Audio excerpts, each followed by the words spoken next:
जी, आप देख रहे हैं टुडे हरियाणा यूट्यूब चैनल। जो भी साथी चैनल पर पहली बार आए हैं वो चैनल को सब्सक्राइब कर लीजिए। आइए आपको बताते हैं आज हरियाणा की 25 बड़ी खबरें। हरियाणा में मानसून पूरी तरह मेहरबान हो चुका है और कई इलाकों में जोरदार बारिश देखने को मिल रही है। मौसम विभाग ने राज्य के 3 जिलों में ऑरेंज अलर्ट और 11 जिलों में येलो अलर्ट घोषित कर रखा है। पंचकुला, अंबाला और यमुनानगर जैसी जगहों पर तेज बारिश होने से तापमान में 5 डिग्री तक की बड़ी गिरावट आई है। सोनीपत में तो दोपहर के समय ही काले बादलों की वजह से अंधेरा छा गया। इस मौसमी बदलाव से लोगों को भीषण गर्मी से तो राहत मिली है, लेकिन निचले इलाकों में जल भराव की चिंता भी बढ़ गई है। हरियाणा सरकार ने राशन कार्ड में दर्ज गलत जानकारियों से परेशान परिवारों को बड़ी राहत दी है। अब राशन कार्ड से जुड़ी शिकायतों को ठीक कराने के लिए अफसरों को खुद घर जाना होगा। खाद्य आपूर्ति विभाग के इंस्पेक्टर एक खास ऐप मोबाइल की मदद से मौके पर घर पहुंचकर परिवार की असली स्थिति का जायजा लेंगे। कागजातों की जांच करने के बाद जो भी गड़बड़ी होगी उसे नियमों के हिसाब से तुरंत सुधार कर दिया जाएगा। इस नई व्यवस्था से प्रदेश के करीब 4 लाख राशन कार्ड धारकों को दफ्तरों के चक्कर लगाने से मुक्ति मिल जाएगी। गुरुग्राम शहर के बस नेटवर्क को बेहतर और आधुनिक बनाने के लिए एक बड़ा फैसला लिया गया है। Gurugram metropolitan city bus limited की अहम बैठक में 25 नई बीएससी 4 सीएनजी बसें खरीदने की मंजूरी दे दी गई है। यह कदम पुरानी बस्सी खटारा बसों को हटाकर सड़कों पर सुरक्षित सफर देने के मकसद से उठाया गया है। इसके अलावा पहले इलेक्ट्रिक बस में भी बेड़े में शामिल की जा चुकी हैं। इन नई गाड़ियों के आने से प्रदूषण की कमी आएगी और यात्रियों को ऑनलाइन पेमेंट जैसी आधुनिक सुविधाएं भी आसानी से मिल सकेंगी। हरियाणा सरकार ने राज्य में स्वरोजगार और डेयरी कारोबार को एक नई ऊंचाई पर ले जाने की तैयारी में है। मुख्यमंत्री नायब सिंह सैनी की मौजूदगी में हुई बैठक में पूरे प्रदेश में 700 नए बीटा बूथ खोलने का निर्णय लिया गया है। इनमें से 674 बूथों का काम पूरा हो चुका है और बाकी की प्रक्रिया तेजी से चल रही है। इस योजना का सबसे बड़ा फायदा यह होगा कि महिला सभ्य और समूह को मिलेगा। इस डेयरी उत्पादों को आइसक्रीम निर्माण से जोड़ा जाएगा। इससे ग्रामीण इलाकों में महिलाओं की आमदनी में काफी सुधार देखने को मिलेगा। हरियाणा सरकार ने पर्यावरण संरक्षण को ध्यान में रखते हुए एक नया वाहन खरीदने वालों को बहुत बड़ा तोहफा दिया है। अगर आप 30 लाख रुपए तक कोई भी इलेक्ट्रिक वाहन या कार खरीदते हैं तो आपको 100% टैक्स माफ रहेगा। इसके साथ ही सीएनजी गाड़ियों को खरीद पर 20% टैक्स देने का भी छूट ऐलान किया है। सरकार का मुख्य मकसद है कि पेट्रोल और डीजल की खपत कम करना और राज्य में साफ सुथरी गाड़ियों के इस्तेमाल को बढ़ावा देना है। इस छूट से अब इलेक्ट्रिक वाहन आम लोगों के बजट में आसानी से खरीदे जा सकते हैं। गुरुग्राम अलवर मार्ग पर अवैध कब्जों के खिलाफ प्रशासन ने बहुत बड़ा सख्त कार्रवाई की है।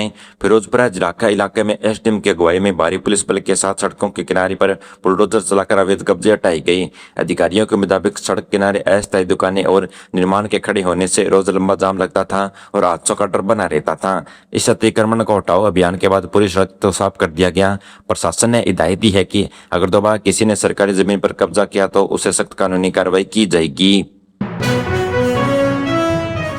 रोहतक से सांसद दीपेंद्र सिंह हुड्डा ने लोकसभा में लोक परीक्षा संशोधन विधेयक 2026 पर बोलते हुए केंद्र सरकार पर जमकर निशाना साधा। उन्होंने युवाओं के नारों का जिक्र करते हुए इस कानून को महज एक चुनावी जुम्मा बताया। हुड्डा ने कहा कि सरकार पेपर लीक जैसी बड़ी घटनाओं को रोकने के बजाय ऐसे बिल लाकर असली मुद्दों पर ध्यान भटका रही है। उन्होंने आरोप लगाया कि इस कदम से प्रतियोगी परीक्षाओं की तैयारी कर रहे लाखों नौजवानों की आवाज को दबाने की कोशिश की जा रही है। विपक्षी नेताओं ने विधेयक में सुधार करने की भी मांग उठाई है। भारतीय रेलवे ने ट्रेनों में फर्जी टिकट लेकर सफर करने वाले जालसाजों पर शिकंजा कसने का नया तरीका खोज लिया है। अब यूटीसी ने टिकटों पर विशेष क्यूआर कोड से प्रिंट लगाया जाएगा। टीटीए अपनी हैंडलिंग मशीन से इस कोड को स्कैन करके तुरंत जान सकेंगी कि टिकट असली है या नकली है। इतना ही नहीं, यह भी तुरंत पता चल जाएगा कि टिकट किसके पास या खिड़की से खरीदा गया है। रेलवे का कहना है कि इससे पारदर्शी व्यवस्था से टिकट बिक्री की धोखाधड़ी रुकेगी और सही यात्रियों को अपने टिकट पाने का परेशानी से कोई दिक्कत नहीं होगी। सोहाना क्षेत्र में पीने के पानी का संकट गहराता जा रहा है, जबकि कागजों में बनी अमृत 2 योजना ठप पड़ी है। शहर और आसपास के 13 जगहों पर नहरी पानी पहुंचाने के लिए करीब 102 करोड़ रुपए का बजट प्रावधान किया गया है, लेकिन वर्षों बीत जाने के बाद भी यह बजट पास नहीं हो सका, जिससे पूरी योजना अंधेरे में लटक गई है। भीषण गर्मी और मानसूनी की दिक्कतों से लोग बूंद बूंद पानी के लिए तरस रहे हैं। ग्रामीणों का कहना है कि बड़े बड़े वादे तो किए गए, मगर धरातल पर अब तक कोई काम नहीं दिखा। गुरुग्राम में महज 40 मिनट में तेज बारिश ने नगर निगम और प्रशासन के जल निकासी के दावों को पोल कर रख दी। हीरो होंडा चौक, शीतला माता चौक और प्रमुख मार्गों को ऊपर 2 फीट तक पानी भर गया, जिससे सड़कों में तालाबों में बदल गई। पानी के बीच बड़ी गाड़ियां बंद होने की वजह से किलोमीटर लंबा ट्रैफिक जाम लग गया। दफ्तर जाने वाले यात्रियों को अनुकूल स्कूटर और बच्चों से घंटों पानी में फंसे रहे। स्थानीय निवासियों का कहना है कि हर साल मानसून की तैयारियों पर करोड़ों रुपए खर्च होते हैं, फिर भी पानी की समस्या तस से मस नहीं होती। कुरुक्षेत्र स्थित कृष्णा आयुष विश्वविद्यालय ने गैर शिक्षक और पैरामेडिकल केंद्र के 600 पदों पर सीधी भर्ती प्रक्रिया अधिकारी विज्ञापन जारी किया है। संसाधन प्रबंधन कलर के अनुसार स्टाफ नर्स और आयुर्वेदिक प्रमोशन के यह पद पूरी तरह नियमित यानी पक्के आधार पर भरे जाएंगे। योग्य उम्मीदवार 30 जुलाई 2026 से यूनिवर्सिटी में ऑनलाइन फॉर्म जमा करके अपना आवेदन जमा करवा सकते हैं। स्वास्थ्य और शिक्षा विभाग अपने क्षेत्र में करियर बनाने का सपना देख रहे युवाओं के लिए एक बहुत शानदार मौका है। हरियाणा सरकार ने राज्य के शहरी निधन परिवारों को नया मकान खरीदने को बड़ी राहत दी है। मुख्यमंत्री नायब सिंह सैनी की अध्यक्षता में हुई बैठक मीटिंग में प्रधानमंत्री आवास योजना के लाभार्थियों के लिए रजिस्ट्री शुल्क और स्टाम्प की में छूट देने का फैसला लिया गया है। इसके साथ ही ग्रामीण में लाल डोरा में आने वाले मकानों को संपत्ति का कानूनी मालिक का हक देने के वाले प्रस्ताव को मंजूरी दे दी गई है। इस कदम से आर्थिक रूप से कमजोर वर्ग अपना पक्का आशियाना बेहद आसानी से बना सकेंगे।